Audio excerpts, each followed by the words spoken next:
Hello friends, welcome to ET's Indian channel. On the menu today is delicious Dum Aloo curry, Dum Aloo gravy, which is potatoes simmered in different Indian spices. For this recipe you can use baby potatoes or you can just cut these large brown potatoes into small bite-sized pieces. I've peeled them. Now we are going to put them in a pot of boiling water for about 3 to 5 minutes until they become a little tender. You can prick them with a fork so that they can cook a little faster, or you can prick them later on after you're done boiling them. That way they soak in the flavor from the spices easily. So I'm just pricking them, let them cook. Once they are done, turn the heat off and set them aside. Next we are going to heat some oil in a pan and I'm going to pan fry the potatoes. You can deep fry them. Deep frying is mostly done in the restaurants, but pan frying is done at home so that they are a little bit healthier. Once they turn a little golden brown, turn the heat off again and set them aside on a plate, and we'll use the same pan to fry our onions and some other spices. Look at that gorgeous brown color. That's what we want. Tender from inside, nice and crispy outside. Now in the same pan I have added chopped onions, 1 large onion chopped here, and along with the onions we'll add in ginger and garlic. Chopped ginger, garlic crushed, and some cardamom seeds. So I'm discarding the shell of the cardamoms, just splitting a green cardamom to take the seeds out and adding these seeds in. These seeds have a really nice unique flavor and they lend this royal taste to this curry.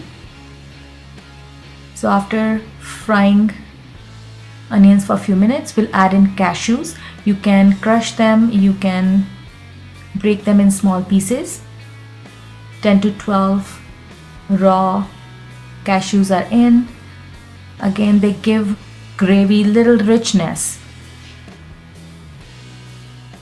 Next we are going to add some spices. So salt should be as per your taste depending on quantity you're cooking. I'm adding 1 teaspoon here and half a teaspoon of turmeric or haldi, that lends beautiful color to our curry, and some red chilli powder depending on how hot you want your curry to be. Mix everything well together, and once the onions have changed color, they've become a little translucent, golden brown, then simply turn the heat off and put your mixture, this onion mixture, in a mixture blender and then blend them into a smooth consistency with a little bit of water. So not too thick, not too thin. Unless you really like thin curry, you can add more water, but this is the right consistency. Now in our pan we are adding a little bit more oil. We'll add bay leaf so that oil gets flavored with this leaf, and then add in either chopped tomatoes or crushed tomatoes. You can also add puree of 3 to 4 tomatoes. I've added 1.5 cup of tomato crushed in my pan here. They've been cooking for a few minutes, and then I add in the onion gravy. Mix these together, let them cook, let them simmer so that all the flavors get combined well. Once you feel curry is no longer raw, then add in a little bit more water depending on how you want your curry to be, thick or thin. It's looking beautiful, things are coming along nicely. Now we are going to give it a little bit more volume by adding Greek yogurt, about 3 tablespoons, but you can also use cream here, whipping cream or heavy cream, malai. Mix it well. This gives it a little bit more richness. You can also add some raisins at this point in your curry. I personally don't like raisins, so I'm not adding them. And that's it. Your curry base, your gravy base is ready. Now we just simmer our potatoes in it until they are completely done. And before serving we will take the bay leaf out. So potatoes go in and we'll let them cook for another 4 to 5 minutes so that they soak in all the flavors. They are no longer raw, so check them with a fork. Once you think they are tender, consider your curry to be done.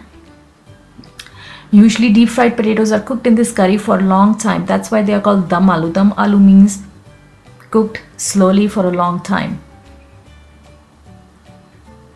They are no longer raw. Checked it with a fork, so I'm going to finish off my dish by adding a little bit of garam masala. Let's blend of different spices. Towards the end, dried fenugreek leaves, kasuri methi, and of course we garnish it with some cilantro leaves. Now this dish can be enjoyed over rice, with a parantha, with roti. It makes for a lovely main. Hope you enjoyed this recipe, guys. Give it a try in your own kitchen, and please do subscribe to Eat East Indian channel for more delicious, flavorful food ideas. Have a wonderful day and thank you for watching.